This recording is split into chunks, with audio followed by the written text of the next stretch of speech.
Hi hello সবাই কেমন আছো? আশা করি ভালো আছো। আজ একটা ভিডিওতে সবাইকে স্বাগত জানাই।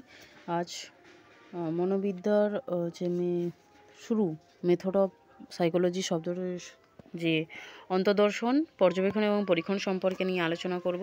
ফার্স্ট মনোবিদ্যা সম্পর্কে একটু বলে দিই। মনোবিদ্যা হচ্ছে সাইকোলজি, ইংলিশ শব্দ সাইকোলজি, সাইকো আর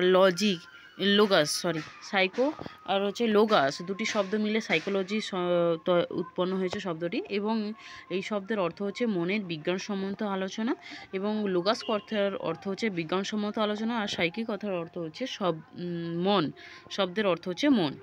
প্লেটো এবং অ্যারিস্টটল মনোবিদ্যা সম্পর্কে বলেছেন যে মনোবিদ্যা হলো আত্মা সম্পর্কে বা আত্ম সম্পর্কীয় বিজ্ঞান, এবং হোল্ডিং বলেছেন যে মনোবিদ্যা মন সম্পর্কীয় বিজ্ঞান। যেখানে মনের সুখ দুঃখ ইচ্ছা অনুভূতি এগুলো নিয়ে আসবে। এবং ডেকার্ত এঞ্জেলস বলেছেন যে মনোবিদ্যা হলো চেতনা সম্বন্ধীয় বিজ্ঞান। হিউম বলেছেন কি মনোবিদ্যা হলো মানসিক প্রক্রিয়ার বিজ্ঞান। মনোবিদ্যা মানসিক অবস্থা ও প্রক্রিয়ার বিজ্ঞানকে বলেছেন স্টাউড বলেছেন। ওয়াটসন বলেছেন যে মনোবিদ্যা হলো মানুষের আচরণ সম্বন্ধীয় বিজ্ঞান, যেখানে আচরণ বলতে যেগুলো আমরা যে ধরনের প্রতিক্রিয়াগুলো আমাদের ঘটে, যেমন দুঃখ হলে যে ধরনের প্রতিক্রিয়া ঘটে সেইগুলো থেকে। ম্যাকডুগালের মতে মনোবিদ্যা হলো জীবের আচরণ সম্বন্ধীয় বিষয়নিষ্ঠ বিজ্ঞান। উডওয়ার্থ বলেছেন যে মনোবিদ্যা হলো পারিপার্শ্বিকের সঙ্গে সম্পর্কযুক্ত ব্যক্তির ক্রিয়াকলাপ সম্পর্কীয় বিজ্ঞান। নাইট বলেছেন মনোবিদ্যা হলো অভিজ্ঞতা এবং আচরণ সুসংগত আলোচনা, মানুষ এবং প্রাণীর স্বাভাবিক এবং অস্বাভাবিক, ব্যক্তিগত এবং সামাজিক নিয়ে আলোচনা করে। মনোবিদ্যা নিয়ে আলোচনা করে। মনোবিদ্যার যে স্টাউড বলেছেন, সেটা স্টাউড কি বলেছেন আরেকবার বলে দিই, যে মনোবিদ্যা হলো যে যা মানসিক শাস্ত্র বা মানস জীবন সম্পর্কে নিয়ে আলোচনা করে হচ্ছে মনোবিদ্যার প্রধান যে পদ্ধতি তা হলো যে অন্তদর্শন পদ্ধতি। মনোবিদ্যার যে আমাদের মনকে জানা যায় কিসের মাধ্যমে? চিন্তন, অভিজ্ঞতা এবং ইচ্ছার মাধ্যমে আমরা মনকে জানতে পারি। এবং মনোবিদ্যার নিজস্ব পদ্ধতি হলো অন্তদর্শন পদ্ধতি, এবং মনোবিদ্যার কাজ হলো মনের বিভিন্ন ক্রিয়া এবং বৃত্তির আলোচনা করা হলো মনোবিদ্যার কাজ। এবং তার দৃষ্টিভঙ্গি কি? ব্যক্তিনিষ্ঠ দৃষ্টিভঙ্গি। আচরণবাদীদের মতো মনোবিদ্যা হলো জীবের আচরণ সম্বন্ধীয় বিজ্ঞান, যার সমর্থক হলেন ওয়াটসন, এবং ওয়াটসনই এই কথাটা বলেছেন। অন্তর্দর্শন কাকে বলে? সহজ কথায় যদি বলি আমরা, অন্তর্দর্শন হলো নিজের মনের সাহায্যে নিজের মানসিক অবস্থা সম্পর্কে যে জ্ঞান, তা হচ্ছে আমাদের অন্তর্দর্শনের মাধ্যমে আমরা পাই। এবং অন্তর্দর্শনটা হচ্ছে ব্যক্তি নিজের মনোজগতের যে কোনো বিশেষ ঘটনা সম্বন্ধে বৈজ্ঞানিকভাবে জ্ঞান লাভের উদ্দেশ্যে কতগুলি প্রশ্নের উত্তর অন্বেষণের জন্য যখন বহির্মুখী মনকে অন্তর্মুখী করে, এবং মনে ঘটা মানসিক প্রক্রিয়ার গতি প্রকৃতি স্বরূপ সম্পর্কে কিছু তথ্য সংগ্রহ করে এবং মানসিক প্রক্রিয়ার স্বরূপ সম্বন্ধে জ্ঞান লাভ করে, তখন তাকে মানসিক সেই যে সচেতন প্রক্রিয়াটা হচ্ছে সেটা হচ্ছে কি? অন্তর্দর্শন প্রক্রিয়া। তাহলে সচেতন এক মানসিক ক্রিয়া, যেখানে বৈজ্ঞানিক অন্তর্দর্শন বা আত্মচেতনা অন্তর্দর্শন, যেখানে অন্তর্দর্শনটা হচ্ছে বৈজ্ঞানিকভাবেও হয়, আত্মচেতনভাবেও হয়। এবং বৈজ্ঞানিক যে জ্ঞানটা হয় আমাদের, সেটা কি না ব্যক্তিনিষ্ঠ পদ্ধতির সাহায্যে হয়। এবং অন্তর্দর্শনকে আবার সাক্ষাৎ পদ্ধতিও বলা হয়। আবার এই যে অন্তর্দর্শনের মাধ্যমে মন নিজের কার্যকলাপ সম্পর্কে জ্ঞান লাভ করি। আমরা নিজের মনের সাহায্যে আমরা নিজের যে কার্যকলাপ সম্পর্কে আমাদের সুস্পষ্ট ধারণা হয়, এবং এটা প্রত্যক্ষকরণের মাধ্যমে সম্ভব হয়। এর জন্য অন্তর্দর্শন সম্পর্কে দার্শনিক স্টাউড বলেছেন যে ব্যক্তি তার নিজের অভিজ্ঞতার প্রতি যখন মনোযোগী হয়, সেটাই হচ্ছে অন্তর্দর্শন।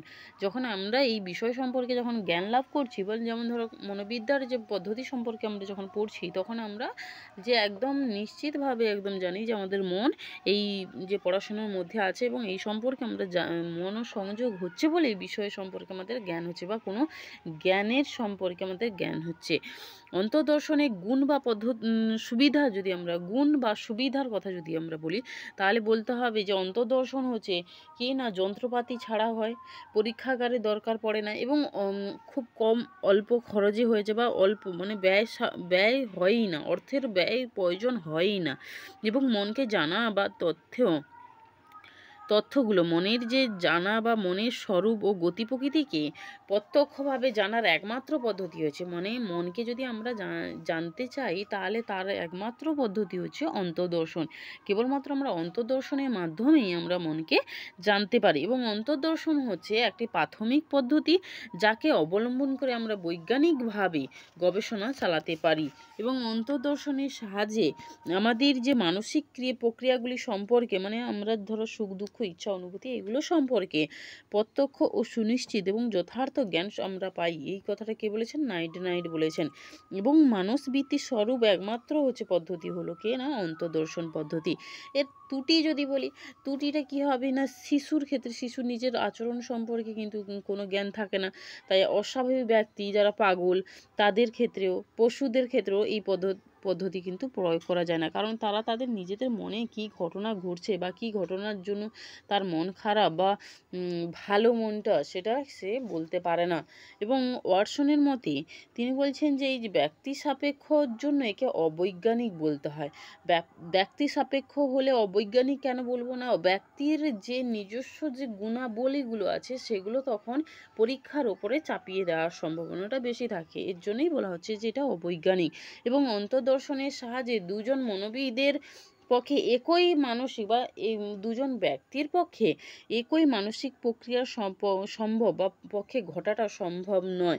এই জন্য মানসিক প্রক্রিয়াটা বলা হচ্ছে যে ব্যক্তিকেন্দ্রিক, কারণ দুটো ব্যক্তির মধ্যে একই রকম ঘটনা ঘটা সম্ভব নয়। কারণ একটা জিনিস যখন একজনের কাছে দুঃখজনক হচ্ছে অন্যজনের কাছে সেটা যে দুঃখ তৈরি করবে এমন কোনো কথা নেই। এরপর আসছে কি না পর্যবেক্ষণ পদ্ধতি, যাকে বহির্দর্শন পদ্ধতিও বলা হয়, যার দ্বারা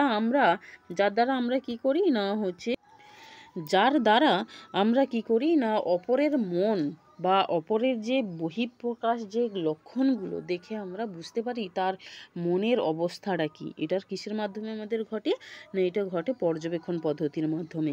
এই পর্যবেক্ষণ পদ্ধতিটা আবার কি হয় না বস্তুনিষ্ঠ বা বিষয়গতভাবে পদ্ধতিনিষ্ঠ হয় এবং এটা পরোক্ষ পদ্ধতি। এই যে পর্যবেক্ষণ পদ্ধতি এর মূল ভিত্তিটা কি না অন্তর্দর্শন কেন না অন্তর্দর্শনের মাধ্যমে লব্ধ অভিজ্ঞতাগুলির মাধ্যমে ব্যক্তি অপরের অবস্থাগুলোকেও জানতে পারে। মানে ফার্স্ট হচ্ছে আমি দুঃখ বলতে কি সেটা যখন আমি নিজের সম্পর্কে আমি জানতে পারছি তারপরেই না আমি অন্য ঠিক আমার যে ধরনের প্রতিক্রিয়াগুলো ঘটেছে সেই প্রতিক্রিয়াগুলো অপর ব্যক্তি যখন দেখব তখনই সেটা হচ্ছে যে তারও দুঃখ হয়েছে এটা বুঝতে পারবো, এটাই বলতে চাইছে।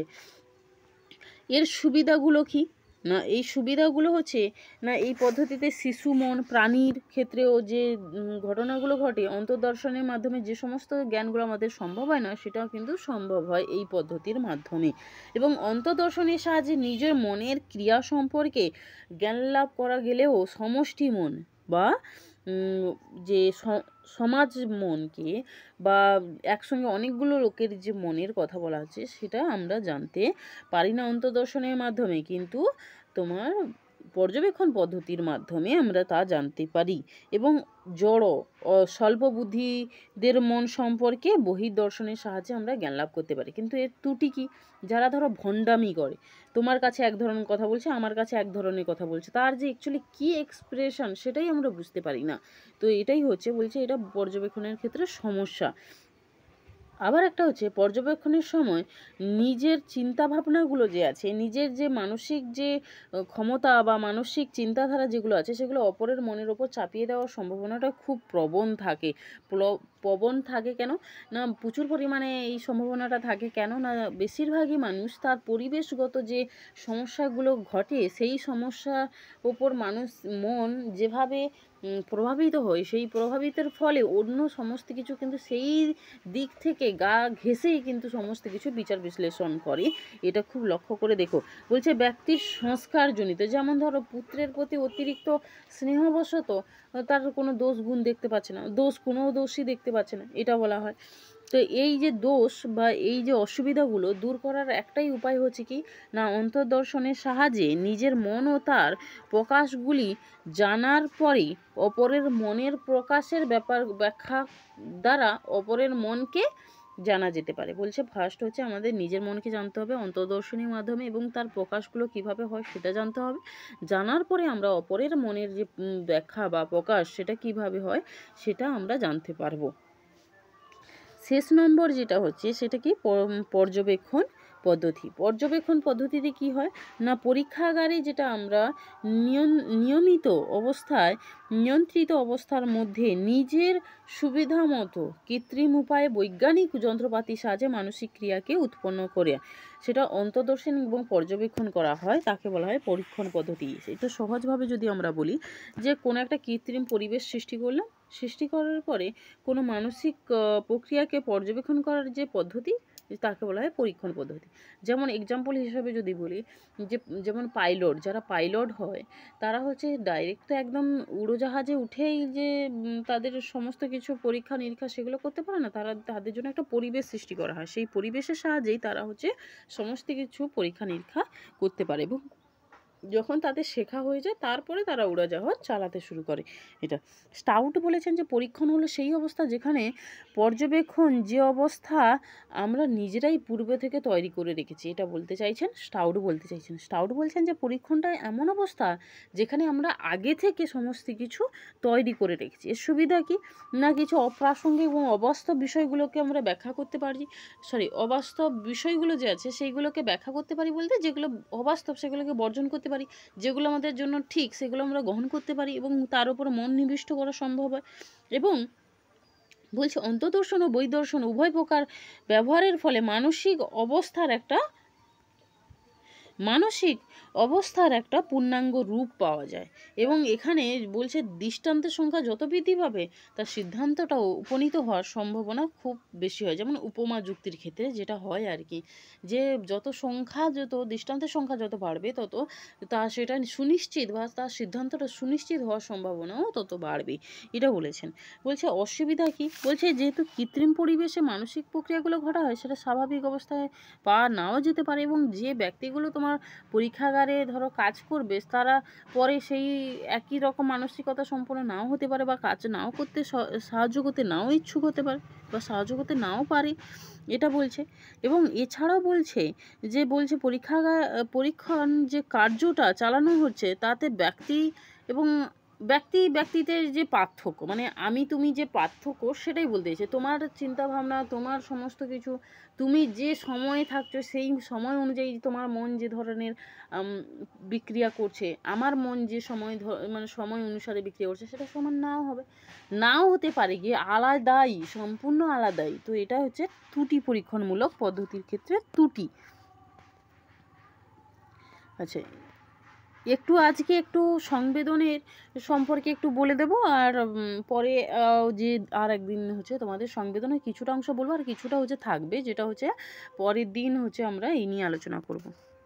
সংবেদন কাকে বলে না, সংবেদন হলো যখন কোনো উদ্দীপনা, বলছে এক অবিশ্লেষিত উদ্দীপনার প্রাথমিক বোধ বা চেতনা, যাকে বলা হচ্ছে না যখন কোনো উদ্দীপক ইন্দ্রিয় সংলগ্ন অন্তর্মুখী স্নায়ুর বহিঃপ্রান্তকে উদ্দীপিত করলে সেই উদ্দীপনা কেন্দ্রীয় স্নায়ুতন্ত্র মস্তিষ্কে পৌঁছলে সেই উদ্দীপক সম্পর্কে চেতনার যে প্রাথমিক বোধ হয় বা চেতনা ঘটে তাকে বলা হয় সংবেদন। এই যে সংজ্ঞাটা কে দিয়েছেন, সালি দিয়েছেন।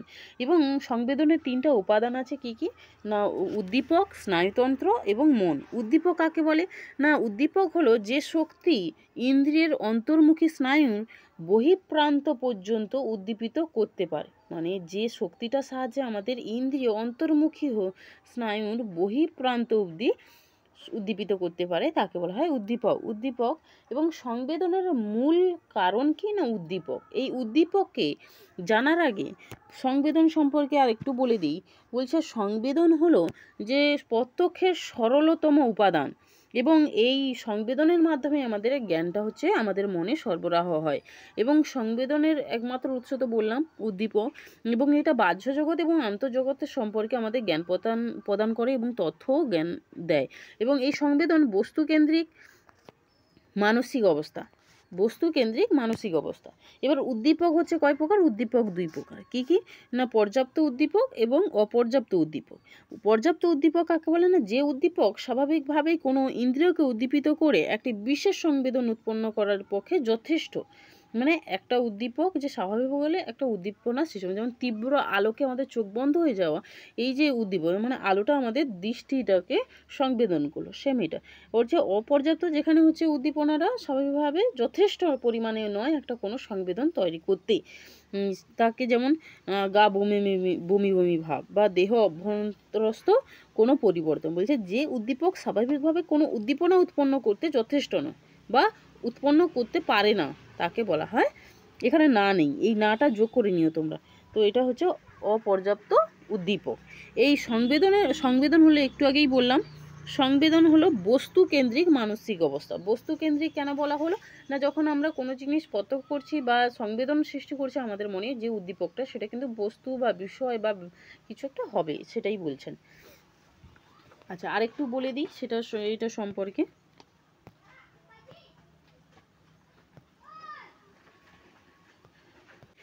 সংবেদনের যে ধর্ম বা লক্ষণ আছে সেই সম্পর্কে দুটো মনোবিদ কিছু বলেছেন, সেটা ধর্ম সম্পর্কে বলেছেন। কি না টিচেনার বলেছেন যে সংবেদনের ধর্ম 4 রকমের হয়। কি কি? গুণ, তীব্রতা, স্পষ্টতা এবং স্থায়িত্ব।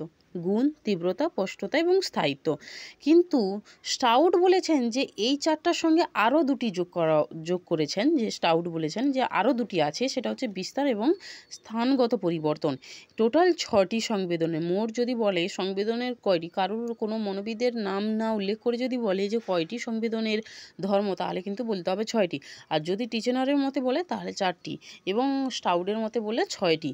এবার সংবেদনের যে ধর্ম বা গুণ সেটা কিন্তু কয় প্রকারে? সেটি হচ্ছে 3 প্রকারে: গুণগত, পরিমাণগত এবং স্থানীয়। গুণগত যে ধর্ম সেটা 2 প্রকার: জাতিগত এবং উপজাতিগত। জাতিগত এবং উপজাতিগত।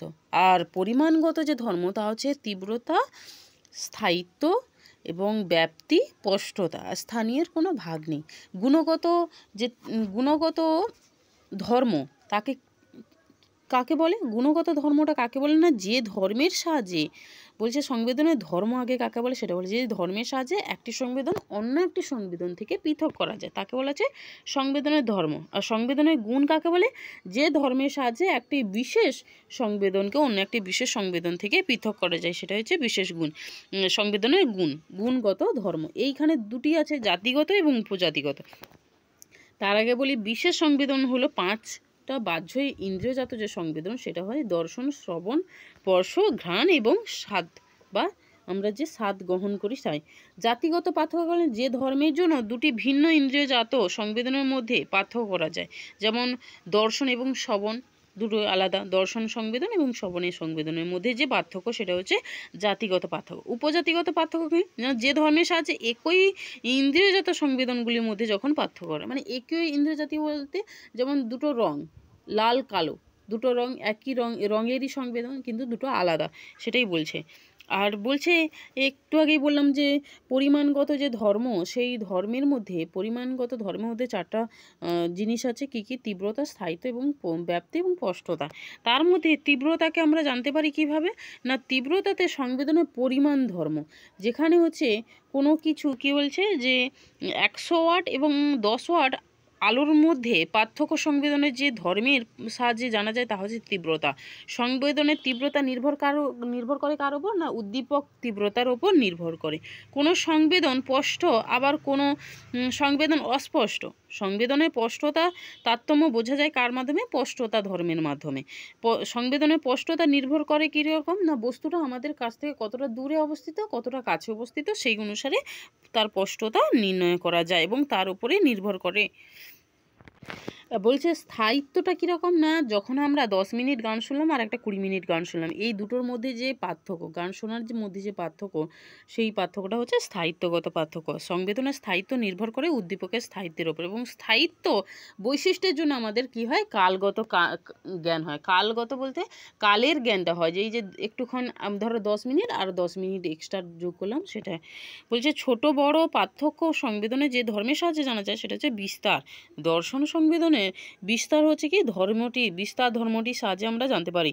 দূরবর্তী ও নিকটবর্তী বোঝার জন্য সংবেদনের স্পষ্টতা ধর্মের প্রয়োজন হয়। এবং সংবেদনের উপাদান বা কারণ হলো কি, উদ্দীপক, অন্তর্মুখী স্নায়ু এবং কেন্দ্রীয় স্নায়ুর কথা, মানে এই তিনটে প্রয়োজন। সংবেদনের যে উপাদান কি কি, না উদ্দীপক, অন্তর্মুখী স্নায়ু এবং কেন্দ্রমুখী স্নায়ু।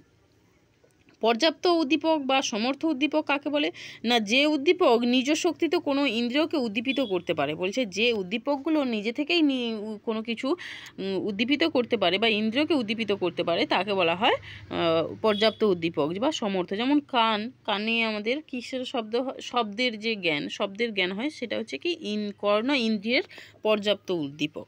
অপর্যাপ্ত কি, না যে উদ্দীপক সংবেদন সৃষ্টি করতে সমর্থ হয় না বা সমর্থ নয় বা উদ্দীপনা তৈরি করতে পারেই না, সে হচ্ছে অপর্যাপ্ত শর্ত। যেমন চোখের ওপর কিছুটা আলো পড়লো, যেটা হচ্ছে আমাদের রেটিনা পর্যন্ত যাওয়ার আগেই মিলিয়ে গেল, তখন সেটা অস্পষ্ট হয়ে যায়, তো সেটা হচ্ছে অপর্যাপ্ত অপর্যাপ্ত উদ্দীপক। সহসংবেদন কাকে বলে, যখন একটি ইন্দ্রিয় উদ্দীপনার ফলে একই সঙ্গে দুটি ভিন্ন শ্রেণীর জ্ঞান আমাদের হয়। ধরো এমন একটা জিনিসের বলো যেটা একসঙ্গে দুটো আমাদের জ্ঞান দেবে। বিশুদ্ধ সংবেদন কি, না এমন সংবেদন যা ব্যাখ্যা করা যায় না। বলছে যাকে ব্যাখ্যা করা যায় না সে হচ্ছে বিশুদ্ধ সংবেদন। যেমন সদ্যজাত শিশুর যে সংবেদন, সেটা হচ্ছে বিশুদ্ধ সংবেদন। অনুসংবেদন কাকে বলে, না কোনো ইন্দ্রিয় কিছুক্ষণ উদ্দীপিত হওয়ার পরই উদ্দীপকটি সরিয়ে নিলেও তার কিছুটা রেস্ট থেকে যায়। মানে যেমন ধরো গাড়ি চলে যাওয়ার পরে, তার ধুলাময় কিছুটা যাওয়ার পরেও তার চোখের মধ্যে মনে হচ্ছে যে, বা ট্রেনের যে এক্সাম্পল হয়। দেহযান্ত্রিক সংবেদন, মানে দেহ যন্ত্রের কার্য বিঘ্নিত হওয়ার ফলে যে সংবেদন সৃষ্টি হয়, যেমন হৃদযন্ত্রের গোলমেলের ফলে সংবেদন। চেষ্টীয় সংবেদন কাকে বলে, না সংবেদন বলছে পেশি থেকে যে সংবেদন সৃষ্টি হয়, যেমন গিটার বাজানোর সময় দেহের পেশিতে যে সংবেদন ঘটে। ওজন সম্বন্ধে জ্ঞান লাভের জন্য যে সংবেদন হয় সেটা। যেমন দূরত্ব প্রত্যক্ষের জন্য যে সংবেদন প্রয়োজন হয়, তা হচ্ছে পেশিজ সংবেদন। আচ্ছা, আজকে এই পর্যন্ত থাক। আর বাকিগুলো যেমন ওয়েবার, ফেকেনার, এদের যে টপিকটা আছে সেটা আমি পরের দিন একদিন বলবো। সেই সঙ্গে প্রত্যক্ষের তত্ত্বটাও সে একদিন বলে দেবো। আর একটা টপিক হলে একদিন নিলে কিন্তু আমাদের হচ্ছে মনোবিদ্যার টপিকটা শেষ হয়ে যাবে। আর আমার ভিডিওটি যদি সত্যি ভালো লাগে তাহলে অবশ্যই সাবস্ক্রাইব করে দিও।